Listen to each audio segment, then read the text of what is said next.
نن د ټیکیب د ادارې د خوا څخه زموږ د افغان کډوالو د ښوونځیو سره یو ځل بیا د نیالګیو د راوړلو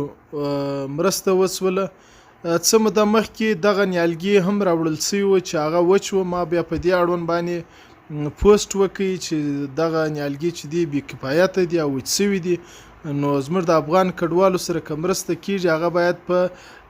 ښه شانتي وسي. نو زه بیا هم د افغان کمیشنریټ کور ودانۍ وایم، د یونیچار د ادارې کور ودانۍ وایم، همدارنګه د ټیکیب د ادارې د مسؤلینو کور ودانۍ وایم چې هغه زما د فیسبوک پر پوسټ باندې اکشن واخیستی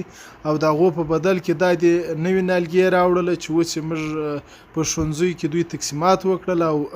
ښوونځیو کې کښېنول پیل شوله. خو یوه خبره واضح باید وکړو، هر هغه اداره چې زموږ د افغان کډوالو سره مرسته کوي او په سم ډول باندې وکړي، موږ هغه ته زنده‌باد وایو. د هغه ټولو ادارو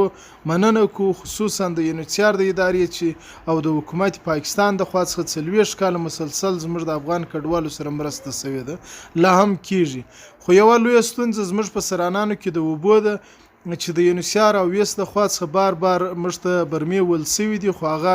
یا ونړېږي یا اوبه تروې وي. دا اوس فعلا هم موږ پر یو کور باندې 200 روپۍ ورکوو، خو هغه یوازې د لاسو د پریولو او د څښاک دپاره نه دي، د کالو د پرېمینځلو دپاره کفایت کوي. خو اوس هم موږ ته د پښې نه څخه اوبه راځي چې یوه ډبه اوبه موږ په 60 روپۍ رانیسو. نو د یونیچار د ادارې، افغان کمیشنریټ، ټیکیب، ویس ادارې